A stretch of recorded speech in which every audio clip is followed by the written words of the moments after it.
चित्तौड़गढ़ का किला, जो प्रतीक है हिंदू वीरों के धर्म, आन, मान और शान के साथ मर मिटने के अमिट संकल्प के लिए।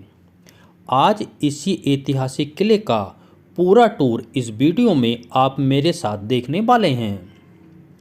इस किले को एरिया के हिसाब से एशिया का सबसे बड़ा किला माना जाता है, जो लगभग 6 किलोमीटर लंबा और 1 किलोमीटर चौड़ा है। शौर्य और बलिदान के प्रतीक इस किले का चप्पा चप्पा महाराणा प्रताप के देश प्रेम, राणा कुंभा की वीरता, रानी पद्मिनी के जौहर, राणा हम्बीर के हट और गोरा बादल के बलिदान को बयां करता है।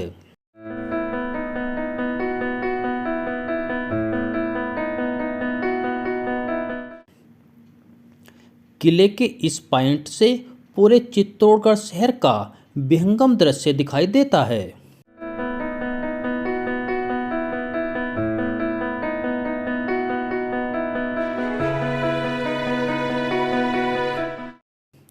और इस शिलापट पर किले का पूरा मैप बना हुआ है।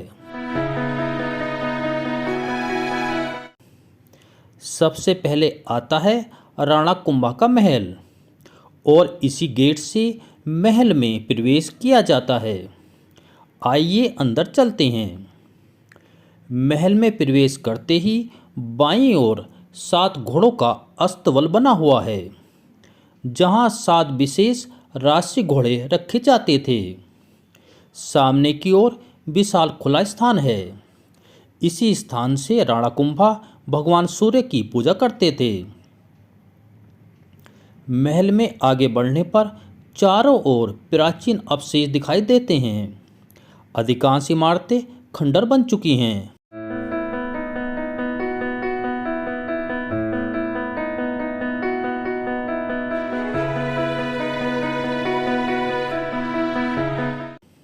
यह मंदिर के अवशेष हैं, और इस मंदिर का प्रयोग रानियां किया करती थी।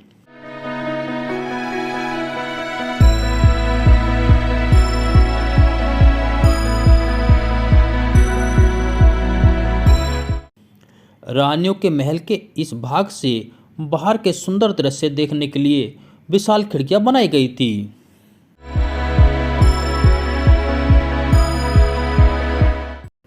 सामने दिखाई दे रही इमारत मीराबाई का महल हुआ करती थी, जो कृष्ण प्रेम में जगत प्रसिद्ध हो गई हैं।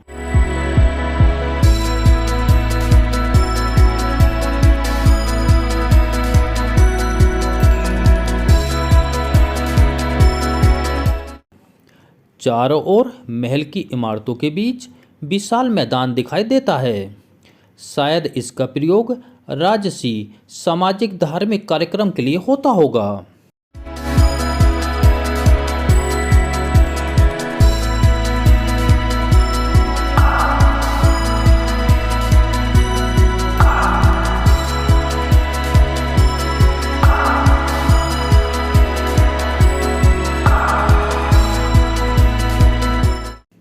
अब मैं महल के उस भाग में पहुंच गया हूं, जो पन्नाध्याय के महान त्याग का साक्षी रहा है।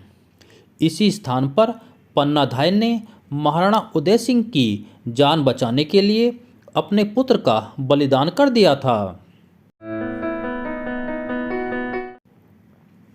राणा कुंभा महल राजपूत कला का अद्भुत उदाहरण है। यह महल राणा कुंभा के शौर्य, उदय सिंह के जन्म, पन्नाधाय के त्याग, मीराबाई की कृष्ण आराधना का केंद्र रहा है।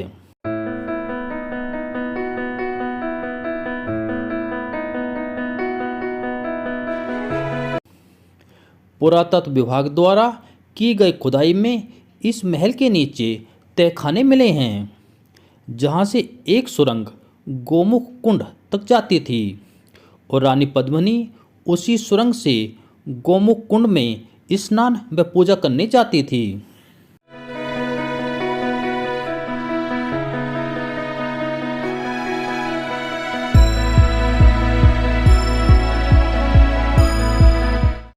राणा कुंभा महल से आगे जाने पर यह मीरा मंदिर आता है, जहां कृष्ण दीवानी मीराबाई के पूजा स्थल पर मीराबाई मंदिर बना है।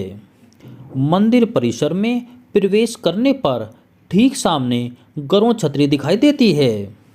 बाईं ओर बना छोटा मंदिर मीराबाई का मंदिर है और दाहिनी ओर बना बड़ा मंदिर कुंभ श्याम मंदिर है।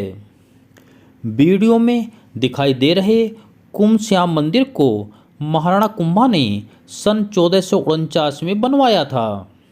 यह मंदिर भगवान विष्णु को समर्पित है। यहाँ भगवान विष्णु के बराह अवतार की मूर्ति स्थापित है और मंदिर के गर्भगृह के स्तंभों व छत पर भगवान विष्णु के विविध रूपों को अंकित करने वाली मूर्तियां बनाई गई हैं।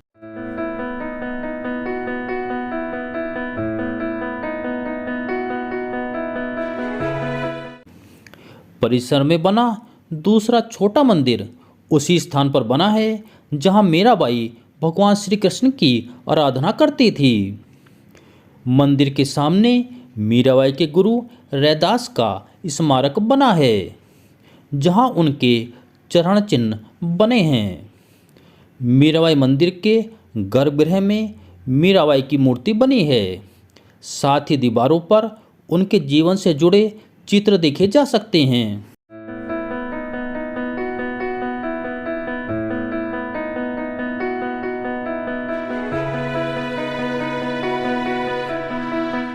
मीराबाई मंदिर से थोड़ा दूर जाने पर मुझे यह जैन मंदिर दिखाई दिया है। आइए इसका भी टूर करते हैं। यह जैन मंदिर सतवीज देवरी के नाम से जाना जाता है। इस मंदिर में 27 जैन देवालय बने हुए हैं। विशाल मंदिर परिसर में कई सुंदर मंदिर बने हैं। यहाँ के बने मंदिर माउंट आबू के दिलवाड़ा जैन मंदिर की याद दिलाते हैं। इस जैन मंदिर में जैन साधु व साध्वियों के ठहरने की उचित व्यवस्था भी है। एक खास बात यह भी है कि मंदिर के गर्भगृह में गैर जैन लोगों को प्रवेश की अनुमति नहीं है। हिंदू लोग भी गर्भगृह में प्रवेश नहीं कर सकते हैं। वे लोग बाकी परिसर घूम सकते हैं। यहाँ यह भी बताता चलूँ कि चित्तौड़गढ़ के राजपूत शासनकाल में जैन व्यापारी बहुत धनी थे। महाराणा प्रताप के देश प्रेम के लिए जैन व्यापारी भामाशाह ने अपनी सारी संपत्ति राज्य को दान कर दी थी।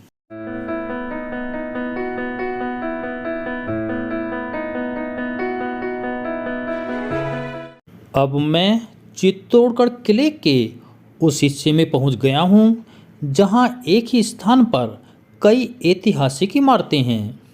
सभी का एक एक कर पूरी जानकारी सहित भ्रमण करेंगे।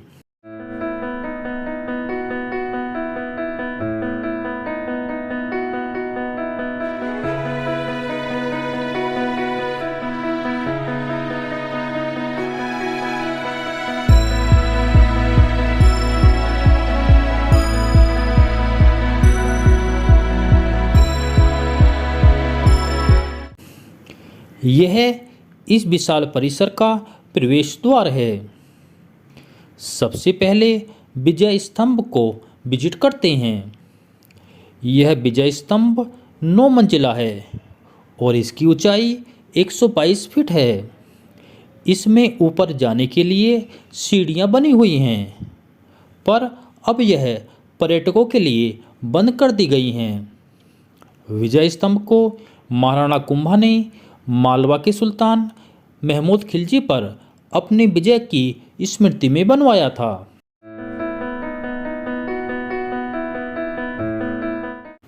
विजय स्तंभ की बाहरी और अंदरूनी दीवारों पर हिंदू देवी देवताओं की आकृतियां खुदी हुई हैं।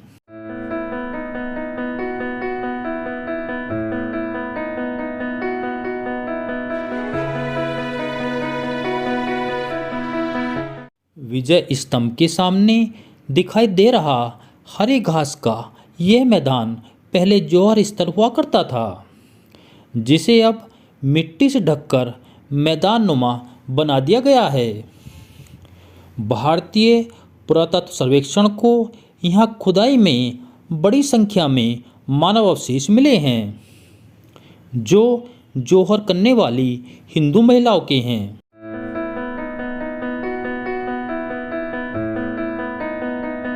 मुस्लिम आक्रांताओं से अपने अस्तित्व की रक्षा के लिए सन 1303 में रानी पद्मिनी और सन 1535 में रानी करमबती के नेतृत्व में हजारों महिलाओं ने सामूहिक जौहर कर अग्नि में कूदकर अपनी जान दे दी थी।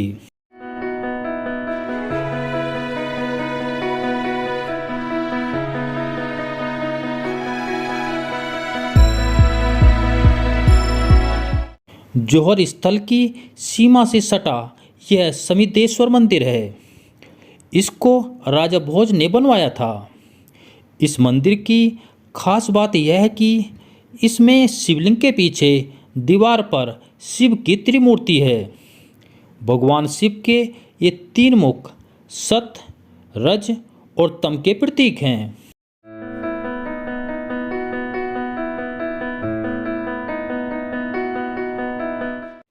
चित्तौड़गढ़ के किले में पानी की आपूर्ति के लिए 84 जलाशय हुआ करते थे और उनमें से अभी भी 22 जलाशय बचे हुए हैं।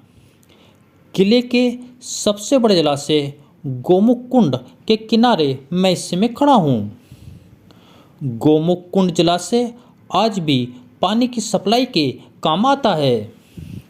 इस विशाल कुंड में पानी जमीन के अंदर से नेचुरल रूप से आता है। क्योंकि पानी गोमुख की आकृति से बहकर कुंड में जाता है, इसलिए इसे गोमुख कुंड के नाम से जाना जाता है। गोमुख कुंड 60 फीट गहरा है। यहाँ आपको कुंड में मछली भी बड़ी संख्या में देखने को मिलती हैं। राजपूत राजाओं के शासनकाल में चित्तौड़गढ़ किले पर लगातार हमले होते रहते थे। मुस्लिम आक्रांताओं जैसे अलाउद्दीन खिलजी के समय कई महीने तक विरोधी दल की सेना किले को घेरे रहती थी। ऐसे समय में बाहर से खाने के सामान के साथ पानी की सप्लाई भी बंद हो जाती थी। तब चित्तौड़गढ़ किले के जलाशय ही पानी की आपूर्ति के एकमात्र स्रोत होते थे। इससे गोमुख कुंड के महत्व का पता चलता है।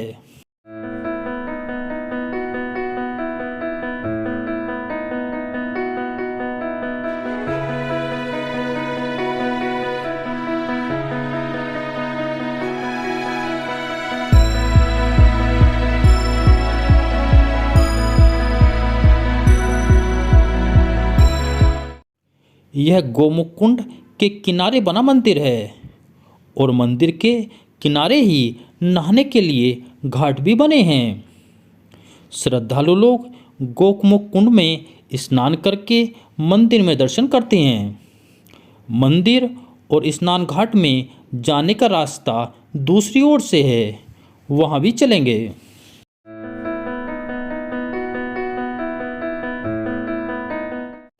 गोमुख कुंड मंदिर की ओर जाते समय दाहिनी ओर दिखाई दे रही मूर्तियों का संग्रह मुस्लिम आक्रमणकारियों द्वारा किले में तोड़ी गई मूर्तियों का है।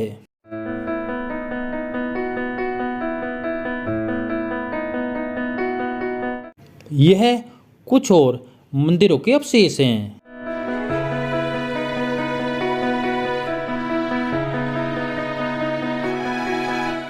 नीचे जाता यह रास्ता गोमुख कुंड मंदिर और स्नान घाट की ओर जाता है।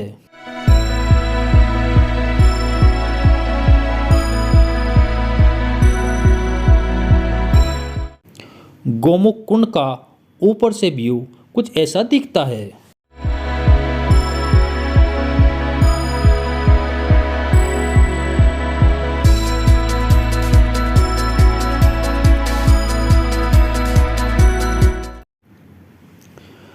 चित्तौड़गढ़ किले के अंदरूनी भाग में बने हुए रानी पद्मिनी के महल के अंदर मैं इस समय पहुंच चुका हूं। इतिहास में बेहद प्रसिद्ध इस महल को जानने का प्रयास करते हैं। यह महल राणा रतन सिंह ने अपनी पत्नी रानी पद्मिनी के लिए 13वीं शताब्दी में बनवाया था, परंतु यह महल 900 साल पुराना न दिखकर 100-200 साल पुराना लगता है। तो उसका कारण यह है कि महाराणा सज्जन सिंह ने सन 1881 में पुराने महल की दीवारों पर पुनः प्लास्तर करवाया था। सीढ़ियों से इस टावर के ऊपर चलकर देखते हैं कि यहाँ क्या है। टावर के खिड़की से सामने जलाशय में एक और छोटा महल बना है। यह रानी पद्मिनी का गर्मी के दिनों में रहने का महल था, जो सूर्य कुंड में बना होने के कारण ठंडा रहता था।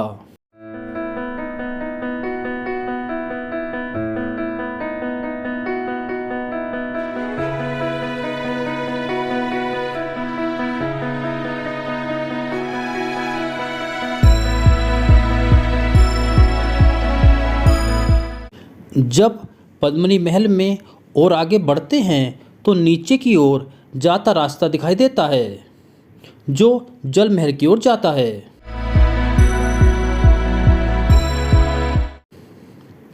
यह एक और टावर है। यहाँ से भी जल महल के स्पष्ट दर्शन होते हैं।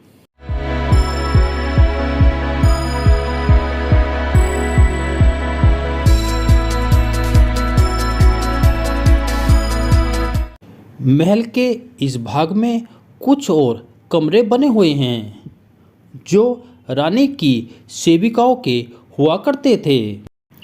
महल देखने में तो साधारण ही है, परंतु इसका ऐतिहासिक महत्व बहुत ज़्यादा है। रानी पद्मिनी अत्यंत सुंदर थी। दिल्ली के तत्कालीन मुस्लिम शासक अलाउद्दीन खिलजी ने रानी पद्मिनी को पाने के लिए चित्तौड़गढ़ किले पर भयंकर आक्रमण किया था, पर रानी पद्मिनी ने अपने सतीत्व की रक्षा में हजारों महिलाओं के साथ जौहर कर अपने प्राण त्याग दिए थे। वह जौहर स्थल वीडियो में आप पहले ही देख चुके हैं। भारतीय पुरातत्व सर्वेक्षण द्वारा संरक्षित चित्तौड़गढ़ के किले को देखने पर प्राचीन हिंदू वीरों की शौर्य गाथाएं पुनः स्मरण हो जाती हैं और उन्हीं गौरवशाली यादों के साथ इस वीरों की धरती से भी विदा लेकर किले का टूर पूर्ण करते हैं।